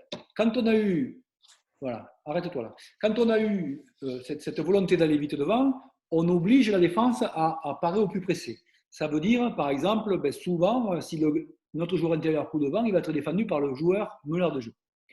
Et donc là, il y a un mismatch sur le cercle entre notre pivot défendu sur le meneur de jeu et notre ailier qui était à l'opposé, qui voit l'aide donnée par l'ailier et qui vient chercher un espace post-haut, donc qui pourrait éventuellement passer la balle dans le high-low ou tirer.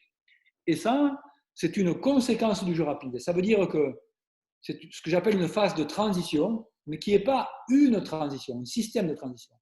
C'est que le jeu rapide vous donne des situations d'avantage que l'on doit chercher à reconnaître et exploiter.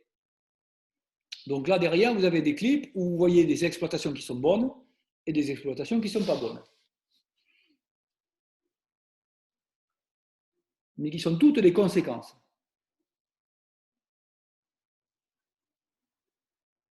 Donc ça, c'est une passe extrêmement difficile.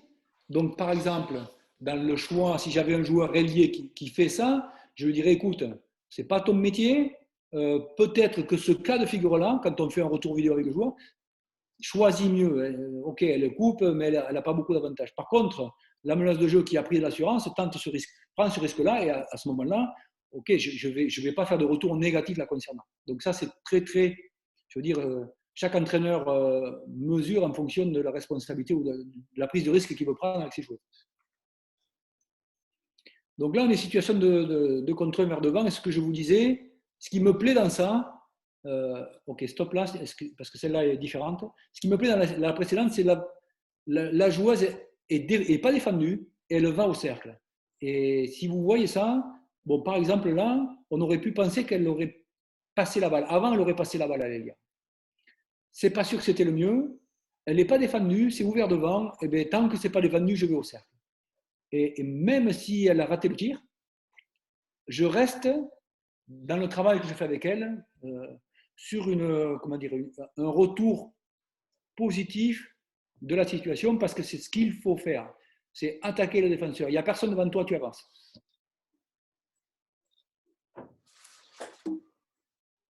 Parce qu'évidemment, il y a des situations où on a marqué des paniers. Ça, c'est intéressant. Pour vous dire les difficultés parfois qu'on a de lecture en fonction des joueurs que l'on a. Elle a une situation au départ. Excusez-moi, arrête-toi là, s'il te plaît. Voilà, elle avait une situation, la précédente, c'est pas la peine qu'on y revienne, on l'a vu tous. Elle a volé la balle. Premier réflexe, c'est de garder la balle. Elle n'a pas attaqué quand on regarde son comportement. Et après, elle se rend compte que elle a raté quelque chose. Et là, elle essaie de passer la balle alors qu'il n'y a aucune ligne de passe. Donc on en revient comment dire, à la théorie. S'il n'y a pas de ligne de passe, tu ne fais pas la passe. Voilà. Et beaucoup, les joueurs passent la balle parce que la joueuse est devant, mais tu prends un gros risque. Voilà. Donc la passe lobée n'est pas impossible, mais elle est difficile. Ok. Donc là, c'est une situation de 2 contre 1. Ok, je fixe, la défenseur vient vers moi, donc je peux passer la balle pour ouvrir un lay-up. Et là, on s'aperçoit quoi que Sandrine, ok, un petit détail au passage, ok, stop. Celle-là est intéressante. Peux-tu revenir en arrière sur celle-là, juste un peu. Sur Sandrine, vous la voyez partir à gauche et rater le lay-up à gauche. Mais bon, peu importe. Juste sur les points de détail qu'on a donnés, c'est une joueuse au niveau, elle a la main gauche ouverte et elle va mettre la main droite. Donc, être un joueur de haut niveau, ce n'est pas nécessairement avoir une technique extraordinairement forte. C'est avoir des gros points forts. Sandrine, c'est une athlète hors norme, c'est une compétitrice hors norme. Elle a un tir costaud très fort, mais sur les finitions main gauche, par exemple, elle a des progrès à faire. Donc ça veut dire qu'il y a un angle de travail pour moi et pour elle sur ce domaine-là. La deuxième, vas-y, arrête-la, c'est tôt. C'est là. OK. C'est que là, la menace de jeu, elle aurait pu passer la balle à l'arrière qui est devant elle, juste dans l'axe, si on revient un tout petit peu derrière. Mais comme l'angle de passe n'est pas ouvert, que les couloirs ne sont pas très ouverts, elle préfère de passer la balle à notre allière, qui n'est pas une mauvaise chose, ou alors elle aurait pu garder la balle un peu plus pour attendre que le couloir soit un peu plus ouvert. Mais on en revient sur les principes. Des fois, ne pas passer de suite devant, ce n'est pas idiot. Il n'y a pas de ligne de passe, alors je préfère retirer.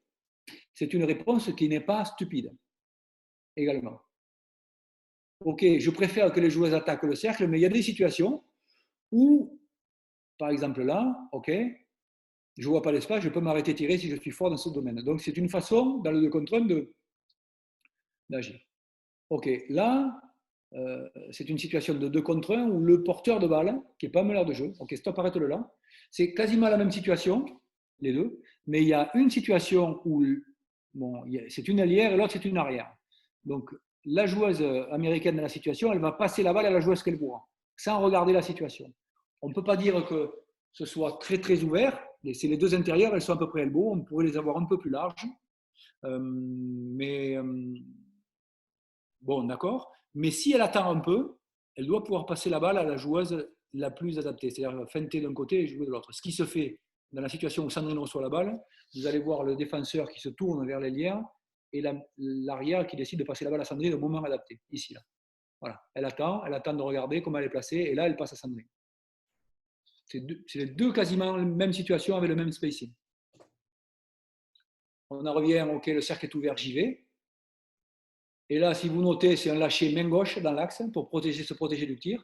Donc, c'est un bon choix technique, mais c'est une mauvaise réalisation. Et là, j'en reviens à ce que je vous disais tout à l'heure. Sur celle d'avant, j'aurais bien voulu voir celle d'avant. Parce qu'elle fait la passe sur le côté, et il y a un tir, voilà, ce tir-là. Voilà, on ferme le milieu. Ok, vas-y, laisse aller. Donc on ne le voit pas, stop, arrête là. Comme moi, c'est la pénétration de la même joueuse, le couloir central est fermé, et elle passe la balle à son ailière qui tire, et elle marque. Donc si on est pragmatique, eh bien, on dit, au lieu d'aller finir vers le cercle, c'est mieux de passer la balle sur le côté pour tirer. Voilà. Mais moi, j'ai envie d'être positif et de dire, OK, tant qu'il n'y a personne, tu vas vers le cercle, s'il y a quelqu'un, tu passes la balle. Et on va travailler avec toi, tu es lâché sur les finitions. Pour revenir au sujet traité précédemment. Alors, Okay, j'ai une question, Pierre. Est-ce que tu apprends à tes joueuses, surtout aux porteurs de balles, à créer de l'incertitude? Et si oui, comment? c'est pas trop le thème parce que ici, si tu veux, c'est vraiment c'est pas les situations. L'incertitude, ça voudrait dire on joue un contre un par exemple. Donc dans ce cas de figure-là, ça pourrait être feinter la passe. Donc oui, mais c'est pas super adapté. Ça pourrait être adapté dans le fait de ce qu'on voit la situation du clip précédent où la joueuse va regarder d'un côté pour passer de l'autre. Donc on l'a fait, on l'a développé plutôt sur le jeu de transition, sur des situations a posteriori qu'on va voir juste derrière, qui sont faire croire qu'on joue d'un côté pour aller jouer de l'autre. Donc dans ce sens-là, ça pourrait être le cas. C'est-à-dire, je fais la feinte de passer la balle pour aller finir au cercle, ou alors je fais la feinte d'attaquer fort pour passer la balle.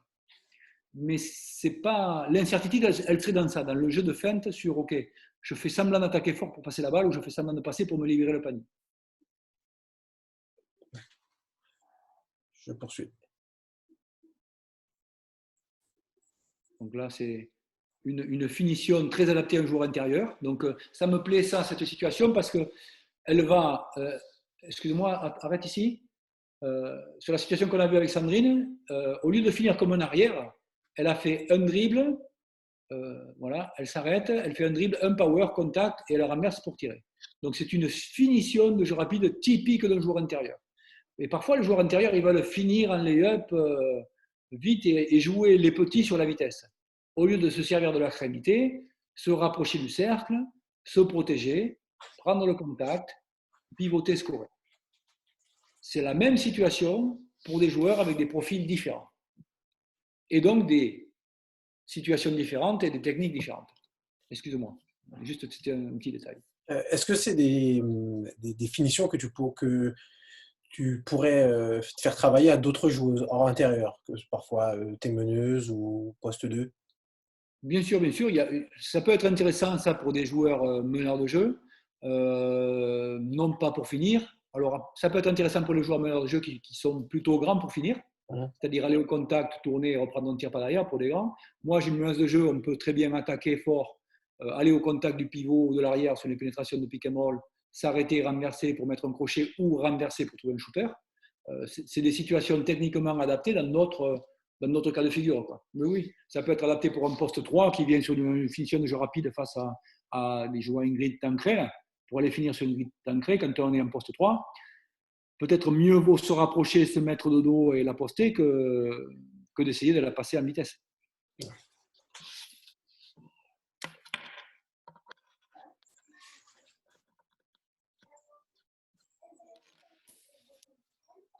Encore une fois, vous voyez la finition avec la main droite du côté gauche. Là, vous voyez pareil, une attaque milieu, elle va jusqu'au cercle, tir raté. Donc après, vous pourrez me dire qu'est-ce que vous en pensez, parce qu'il y a quand même beaucoup de tirs ratés dans l'axe. Je les ai mis volontairement. Mais moi, c'est les comportements qui m'intéressent. Et ça, arrête là, parce qu'on est sur la dernière partie qui m'intéresse. C'est une partie un peu plus tactique. C'est-à-dire qu'on essaie d'aller vite devant. On peut y aller en dribble. Il faut savoir comment tirer. Il y a des situations différentes de tir. On peut y aller en passe. On peut choisir de passer vite devant. On peut choisir de passer sur le côté pour passer devant.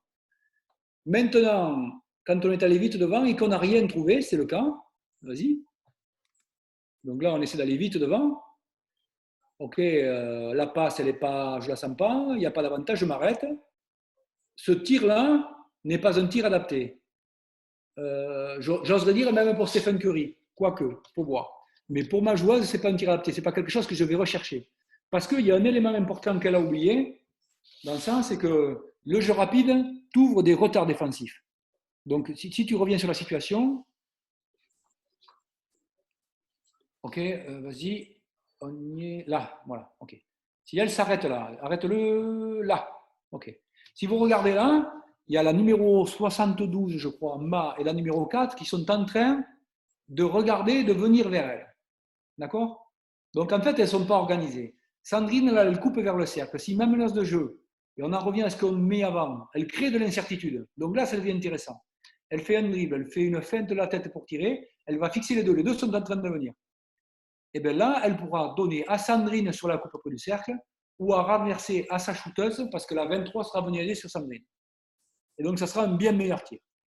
Et donc là, on n'exploite pas l'avantage que l'on a, l'avantage momentané de désordre défensif. Et c'est un risque que l'on a quand on revient à ce que j'ai dit au départ conceptuellement. On va vite devant, mais on veut conserver la balle. Donc on va vite devant, on n'a rien d'évident. On regarde quel avantage on a. Et là, on a un avantage, mais elle ne le voit pas. Et donc on prend un tir vite et ce n'est pas un tir adapté.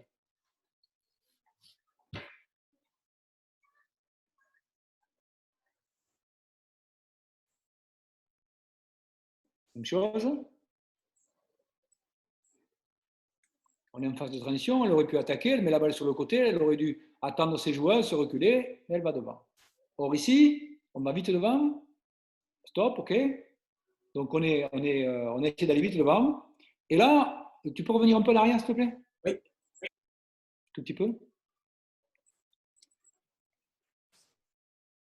Donc on n'est pas dans une transition. On voit quoi? On met la balle devant avec un bon spacing. Et Sandrine, nos règles, Sandrine doit couper au panier. Ici, premier intérieur coupe au panier, deuxième intérieur poste haut. C'est nos règles. Et la règle, c'est de dire, quand il y a trois défenseurs, on met la balle sur le côté et on regarde. Donc agressivité dans les intervalles, mais spacing. Quand il y a trois défenseurs, balle sur le côté, agressivité. On rentre dans une phase de transition. Deuxième élément, on va chercher à exploiter les avantages. Donc là, on a notre joueuse poste 3, qui est une ancienne poste 4, qui est une joueuse de poste up, qui est défendue par Magali Mendy, qui est une petite arrière. Donc, elle prend l'initiative d'attaquer l'intervalle plus ou moins, puisqu'en fait, elle attaque la joueuse sur le post up. Et vous voyez Sandrine qui libère l'espace, parce qu'elle sait qu'elle va le jouer le post up pour jouer. Donc, c'est une utilisation intelligente d'un retard défensif. Il n'y a pas de retard défensif, il y a juste un mismatch. C'est une façon d'utiliser un retard défensif qui est dû à un mismatch intelligent.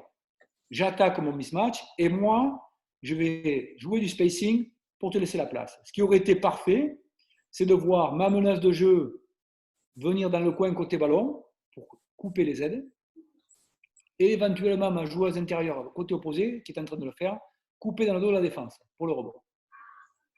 OK. Et mon ailière numéro 1, revenir en position à 45 degrés. Et là, on peut faire une clinique après. Ça aurait été parfait. Donc, c'est une phase d'exploitation d'avantage. Donc là, on va voir comment on exploite un avantage. Donc, on attaque. OK, c'est une grande. Là, j'aurais pu attaquer. Un garçon, 10 fois, il attaque. Je reviens derrière, stop là. Là, on a un mismatch. On a du retard, on tire à 3. Moi, je pense que ça aurait été plus intéressant ici pour ma joueuse de patienter un peu, de chercher le mismatch, éventuellement le lire encore, mais ce n'est pas scandaleux de tirer. OK? Ici, bon, ce n'est pas un tir scandaleux. Donc c'est toujours la même idée, on exploite l'avantage que l'on a dans le désordre défensif. OK? Pareil. Voilà.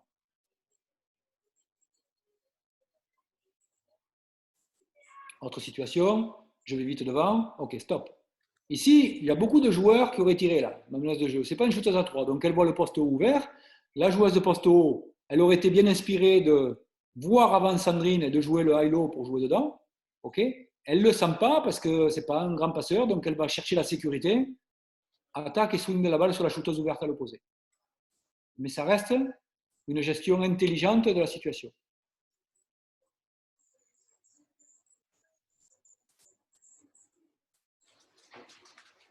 même idée, tirail poste ouvert, créé par et celle-là, elle est encore, voilà, même idée, ok.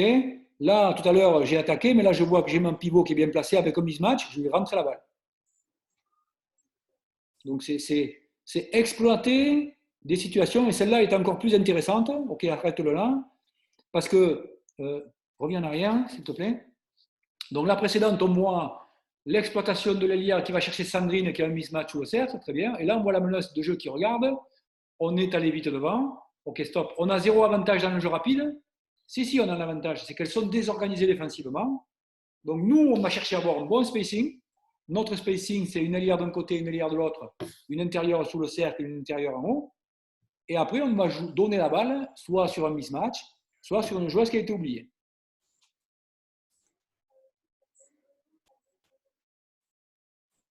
Ok. Donc ça fait partie du jeu rapide. D'accord ? Et la dernière, c'est pour mon plaisir personnel, c'est pour montrer aux machistes de base que les filles peuvent faire aussi des gestes difficiles. Elles ne font pas que rater. Stop, c'est bon. C'est bon. Ça, c'est autre chose. Bon, peut-être, ouais, c'est pas grave. Ah, dis-moi. Ouais, tu peux le laisser parce qu'il y a une part intéressante. Là, c'est D'accord. sur le montage de transition que je fais. Ce qui est intéressant là, qu'est-ce que tu me dirais, toi, par exemple? Le choix de la poste de ta joueuse américaine qui attaque pas forcément le bon angle. Il y a deux choses. Il y a Et la première chose, c'est est-ce qu'on joue le jeu rapide ou est-ce qu'on joue la transition? Donc, le jeu de rapide, c'est une chose. La transition, c'en est une autre. Et il y a une phase de transition. C'est ce que j'essaie d'expliquer. Dans ce que je vous ai montré, je vous ai montré comment je conçois le jeu vers l'avant, le jeu rapide, et cette phase de transition qui est une conséquence du jeu rapide. Comment exploiter le retard défensif. Et là, quand vous observez ma joueuse pivot qui vient porter un écran sur la menace de jeu, l'arrière. Et donc là, on rentre dans une situation de transition, un système de transition. D'accord? Ça, c'est le premier point. Ce qui est mal fait par mon joueuse arrière avant, et par ma joueuse intérieure dans le même temps, parce que ma joueuse intérieure, elle devrait couper dans le dos, d'abord, plus large, dans l'axe. Et là, ma meneuse, enfin, mon arrière, elle devrait attaquer l'espace qui est libre. Et l'espace qui est libre, il n'est pas dans l'axe. Il pourrait être dans l'axe, mais le problème, c'est que les joueurs, et ça, c'est typique des joueurs garçons, et typique des joueuses américaines qui sont habituées à attaquer plus que les joueuses françaises. Et donc là, on rentre dans un discours qui est culturel et qui est de lecture de jeu. Et aussi genré. Genré, je ne sais pas si ça se dit. Un joueur agressif, il attaque, il a raison d'attaquer. Ici, je dis, il a raison d'attaquer. Par contre, il a raison d'attaquer dans un espace libre. L'espace libre, là, en aucun cas, il est dans l'axe. Il n'est pas dans l'axe parce qu'il y a deux défenseurs dans l'axe, et il n'est pas dans l'axe, surtout pas dans l'axe, parce que sa partenaire, elle vient aider. Et ça, c'est typique des joueurs garçons qui jouent des 1 contre 2, 3, 4, 5. C'est pour ça que j'en reviens à ce que je disais au début. Les garçons, il faut leur apprendre à regarder le jeu et à regarder où sont les espaces libres et où sont les soutiens de passe. Par contre, une fille, il faut l'encourager à attaquer et l'encourager là où c'est libre. Là où c'est libre, c'est la baseline. Et donc, quand tu attaques la baseline, si tu ne passes pas ton adversaire, tu peux prendre une faute, enfin récupérer une faute. Et dans tous les cas, quand tu vas faire du step back pour venir te replacer, tu auras un espace bien meilleur pour attaquer sur un pick and roll. Mais tu attaques l'espace libre. Et là, c'est très clair qu'elle a la volonté d'attaquer sans regarder ce qui se passe autour d'elle. Typique des joueurs américains. Alors, je ne voudrais pas faire des généralités parce qu'il y a des joueurs américains qui sont de très forts joueurs de 1 contre 1 et qui choisissent bien. Donc, mais de façon générale, les joueurs que nous, on peut, joueuses, joueurs qu'on peut trouver, c'est ça. Typique des joueurs garçons, des jeunes joueurs garçons plus particulièrement, et très peu typique des filles. Les filles, elles attaquent peu. Donc là, vous avez un contre-exemple. Voilà. J'espère que je ne vous ai pas perdu. Non. Moi, je voudrais revenir sur les clips précédents, sur la partie de transition, l'exploitation des avantages par la désorganisation défensive. Est-ce qu'il y a une notion de rythmique ou, comme un intervenant précédent avait évoqué, un temps de décision? C'est-à-dire que le joueur qui a la balle doit prendre une décision dans un temps donné. Pour lui, c'était 0,5 secondes. Est-ce que tu demandes ce genre de choses pour pouvoir faire vivre le ballon et toujours conserver ces situations d'avantage et les exploiter? Non. Oui et non. il faut prendre les problèmes à l'endroit. C'est-à-dire que prendre les problèmes à l'endroit, c'est les prendre conceptuellement. J'en reviens à mon discours. Hein. Contrôler la balle, attaquer le cercle. Donc, ce qui est commun à tout, dans ce que tu dis, c'est on va vite devant, on crée un déséquilibre défensif, on essaie d'exploiter. Donc, ça, c'est commun jusqu'à présent avec les intervenants précédents. On est d'accord? OK? Après, quand tu rentres sur cette idée de point 5, c'est-à-dire je prends, je décide, je prends, je décide, je prends, je décide, tu rentres dans un style de jeu qui est très particulier, qui demande une organisation particulière, un spacing particulier et des habiletés particulières. Donc, ce n'est pas adapté à tout le monde. Est-ce que je me fais comprendre? Oui. Voilà. Donc, je ne dis pas que c'est bien, je ne dis pas que ce n'est pas bien. Je dis que, par exemple, moi, je joue avec une équipe, par exemple, qui est constituée, quand tu vois le poste 1 ici, là, le numéro 1, pardon, c'est un poste 2, mais qui est en fait un physique de poste 3 et une technique de poste 3, qui est en 2-3, on dirait en 2-3, avec des habiletés, tu as vu, de finition au cercle qui ne sont pas extrêmement fortes quand il y a un peu de défense, des habiletés dans le dribble qui ne sont pas énormes, des capacités de passe qui ne sont pas non plus énormissimes. Celle que tu vois là-bas, c'est une joueuse qui joue poste 3 chez nous, qui a joué toute sa carrière au poste 4. Donc, qui pour un poste 4 a des habiletés correctes, mais pour une joueuse extérieure, pas de grande habileté. L'autre joueur ailière, elle fait un 92, c'est quelqu'un qui tire, mais qui ne dribble pas la balle. Donc, en fait, j'ai une équipe qui est constituée de joueuses qui sont plutôt des ailières, donc qui ne dribblent pas la balle. Sandrine, c'est une joueuse qui n'est pas extrêmement forte dans le jeu de passe, dans le jeu de dribble, mais qui est plutôt forte dans le jeu de tir. Donc, j'ai une équipe qui n'est pas très, très à même à utiliser toute la palette, si tu veux, technique qu'on pourrait offrir à des joueurs. Ouais. C'est-à-dire, un joueur, il doit être capable de tirer, de dribbler et de passer. Mais ça, c'est dans nos fantasmes d'entraîneurs. Tous nos joueurs ne sont pas comme ça. Donc, quand on a une équipe qui a ces caractéristiques-là, où ben, les joueurs ont ces aptitudes-là, où on construit pour développer ces aptitudes-là, alors ça devient intéressant de continuer à exploiter les avantages. Donc, ça pose des problèmes qui sont des problèmes techniques. Prendre la balle, attaquer en dribble, s'arrêter, prendre la balle, attaquer en dribble, tirer, prendre la balle, attaquer en dribble, passer plutôt que dribbler, tous ces choix-là. Donc, ça, c'est un chantier. Mais il y a aussi tout le chantier du spacing. Les organisations en fonction des attaques, comment je me replace, comment j'équilibre, en fonction de quelles règles. Donc, c'est un vrai, comment dire, fond de jeu qui n'est pas nécessairement super compliqué à mettre en œuvre. Mais je veux dire, il faut avoir le personnel adapté.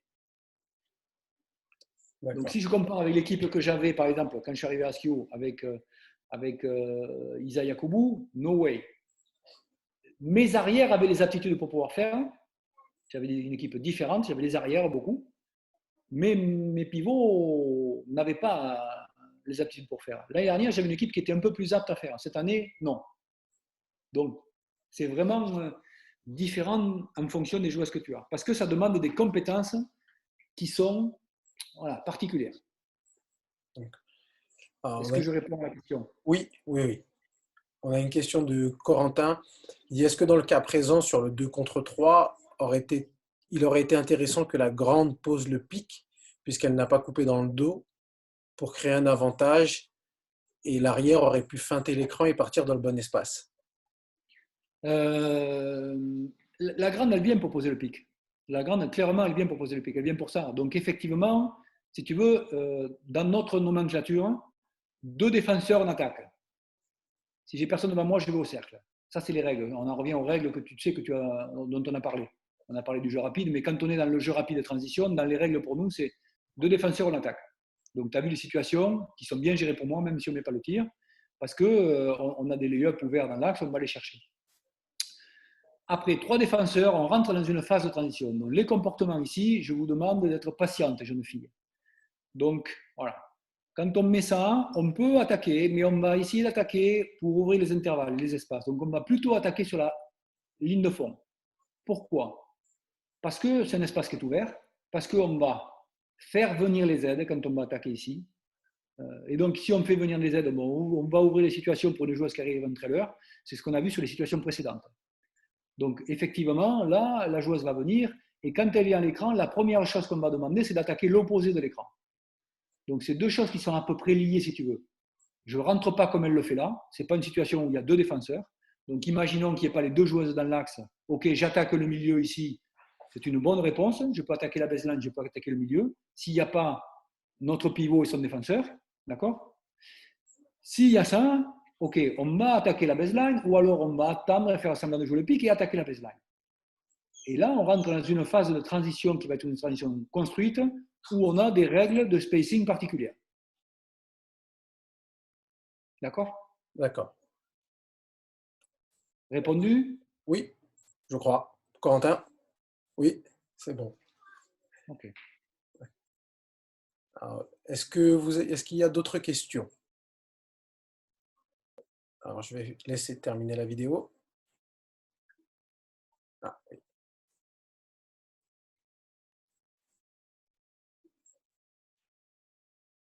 Donc celle-ci, c'est la même. C'est pour montrer que. Donc ça, c'est très bien joué. C'est exactement ce que vient de dire c'est Corentin. C'est Oui. exactement ce que propose Corentin, sauf que le spacing est mauvais. C'est ce que je me battais. Après, c'est une joueuse avec qui j'ai travaillé. J'ai lui expliqué. C'est une joueuse experte. C'est une joueuse. C'est un gros potentiel de NBA, WNBA, pardon. Mais stop. Donc on peut être un très fort joueur et faire des mauvais choix. C'est-à-dire que tactiquement là, elle vient vers la défense. Elle, le fait de jouer, c'est exactement ce que propose Corentin. Mais c'est dans le mauvais espaces. Elle doit faire ça, fixer beaucoup plus à droite, s'ouvrir l'espace intérieur et attaquer. À ce moment-là, si les joueuses viennent de fermer, elle ouvrira les shooters dans le coin ou sa grande dans le rôle. Mais on ne peut pas dire que la situation soit mal jouée, mais c'est le spacing dans lequel c'est fait. Un peu le timing, mais surtout le spacing dans lequel c'est fait qui est mauvais. Alors, il y a une question de Corentin qui demande peux-tu nous parler de l'aspect entraînement pour développer ce type de jeu? Quel cheminement, quel exercice? Voilà, il y a beaucoup de choses. Donc, si on rentre sur le thème précisément de qui est le dernier qu'on vient d'affronter, c'est-à-dire comment exploiter la transition. Non pas la transition, le système de transition, mais cette transition offensive où on a mis la situation en déséquilibre. Donc, c'est des choses qu'on ne peut pas faire à 3 contre 0, ça. C'est des choses qu'il faut faire avec de l'opposition, des situations réelles. Donc, par exemple, nous, pour faire ça, on peut très bien avoir des situations de, vous savez, cet exercice qui consiste à faire 3 contre 3 en continuité. Mais on fait l'attaque, l'équipe A est en attaque, l'équipe B est en défense, l'équipe C est baseline d'un côté et l'équipe D est baseline de l'autre. Donc A joue contre B et B va prendre le rebond pour passer la balle à D qui attaque sur A. Est-ce que ça c'est clair? Ou est-ce que vous voulez que j'essaie de le dessiner? Est-ce que Karim c'est clair? C'est pas clair pour toi Karim alors, Si, si. Je vois. Non. C'est clair? Pour moi, oui. Et Corentin Ok. aussi. Bon, si pas mal de joueurs d'entraîneurs sont clairs là-dessus. Donc ça, c'est la situation. Qu'est-ce qu'elle induit, cette situation? C'est une situation qu'on utilise pour jouer, par exemple, des situations de, j'en sais rien moi, d'un contre un, de post-up, de pick and roll, etc. Très bien, je fais ça. Mais c'est une situation qui est intéressante pour le repli défensif. Mais c'est surtout une situation qui est intéressante pour apprendre à gérer. Je vais vite d'avant. On est 3 contre 1, on va au panier. On est 3 contre 1, il y a un angle de passe, je vais au panier. On est 3 contre 2, il y a un angle de passe, je vais au panier. On est 3 contre 2, mais il n'y a pas d'angle de passe, j'ai rien. OK, je vais pas au panier. Mais je regarde et je vois que mon intérieur, sous le cercle, est défendu par le meneur de jeu. Donc, c'est une situation que je peux exploiter. C'est un mismatch que je peux exploiter. Par exemple, on va vite vers devant, on n'a pas eu d'avantage, on est 3 contre 3, ils se sont mis repliés. Je suis ailier, je suis défendu par le pivot. Oh, peut-être il y a quelque chose à exploiter dans le spacing pour les autres et pour moi dans jouer l'un contre un. Parce que ce qui est important de comprendre, c'est que toute l'équipe doit voir. Et ça, je veux dire, ça ne demande pas de sortir de Polytechnique, ça demande d'ouvrir les yeux. Mais il faut être, comment dire, éduqué à ouvrir les yeux aussi. Je ne veux pas dire que ça, c'est. On pourrait penser que des joueurs experts tels que mes joueuses lisent. Vous voyez bien que non. Que parfois oui, mais que parfois non. Et donc, ça veut dire que des jeunes joueurs, ils peuvent très bien réussir à aller devant, à voir qu'ils ont un joueur qui est plus lent qu'eux et à l'attaquer, mais ça ne suffit pas. Il faut que les autres l'aient vu aussi. Et on s'aperçoit que dans le travail qu'on fait, moi, le travail que je fais tous les jours avec mes joueuses, on peut ou réfléchir ou courir. Mais courir et réfléchir, c'est difficile. Alors je me dis que bon, pour jouer au basket, il ne faut pas sortir de Polytechnique. Donc ça veut dire qu'on n'apprend pas les gens à courir et à regarder. Voilà. Et notre travail, c'est de leur apprendre en développant un certain nombre de situations où ils ont besoin de voir. Et nous, les premières remarques que vous m'avez faites, à tous les entraîneurs qui sont présents, c'est des remarques qui ne sont pas des situations d'ordre situationnel. C'est des remarques qui sont très techniques, très mécaniques sur rebond, ouvrir les couloirs, quel dribble, quel type de tir prendre, etc. Et donc nous, notre éducation dans le basket français, elle est quand même beaucoup autour de ça. Il faut travailler ça, cet objectif-là, cet objectif-là. Et en fait, je pense qu'on aurait intérêt à prendre un peu de recul, à regarder les situations et à être intelligent sur les situations. Et être intelligent sur les situations, c'est pas compliqué. Les filles, quand on leur montre les vidéos, elles comprennent. Le problème, c'est que on n'entraîne pas à regarder. Pour clôturer, s'il y a d'autres questions, je les prendrai après. Nous, la transition, on a plusieurs options. Et donc, les joueuses intérieures, la première, elle va devant, mais elle peut aller au bloc, elle peut aller poser un écran ou elle peut aller poser un step-up. Et donc, la deuxième, elle doit s'adapter à ce que fait la première. Donc, elle doit savoir qu'elle est la deuxième et pas la première. Déjà, ça, c'est un chantier. Voilà. Ça veut dire quoi? Ça veut dire qu'on n'entraîne pas les joueurs à regarder ce qui se passe sur le terrain. La dernière situation, elle est typique. La joueuse de jeu qui est une joueuse experte, donc c'est un Russell Westbrook féminin, donc c'est le même niveau, c'est exactement ça. Et Karim me disait, mais comment ça se fait que cette fille-là, que j'ai vue aux États-Unis super forte, ici, ben, elle soit en difficulté? Et j'ai dit, c'est simple. C'est pas la joueuse qui est super forte.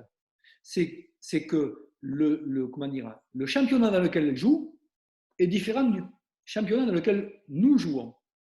En WNBA, elle joue avec une équipe qui est constituée déjà de shooters partout. Donc nous, on n'en a pas. Ça veut dire, imaginez-vous que les aides ne sont pas les mêmes et que les règles sont différentes. Donc une joueuse qui drive comme ça, comme vous la voyez faire, avec un arbitre qui siffle beaucoup, eh bien oui, elle va être valorisée, elle va mettre les points sur jeu rapide parce qu'il n'y a pas de faute. Et parce que quand il y a faute, c'est de lancer franc, les gens pas faute. Donc c'est beaucoup plus facile. Dans notre basket à nous, il y a des arbitres qui sifflent quand il fait jour. Il n'y a pas d'aide défensive. Et en plus, nous, on a une équipe qui ne tire pas. Donc, elle a beaucoup moins d'espace. Ça veut dire quoi? Ça veut dire qu'elle, elle pourrait exploiter ses qualités si elle était plus ouverte sur les lectures. Et le travail que j'ai fait avec elle quand elle est arrivée au mois d'octobre jusqu'à janvier, parce qu'elle a eu un problème vertébral, un problème de santé vertébrale, c'est de dire, regarde les situations. Tu es une joueuse d'un contre un, donc tu dois savoir que là, tu n'as pas d'espace pour jouer. Mais comme c'est une joueuse qui est intelligente, elle a appris à regarder.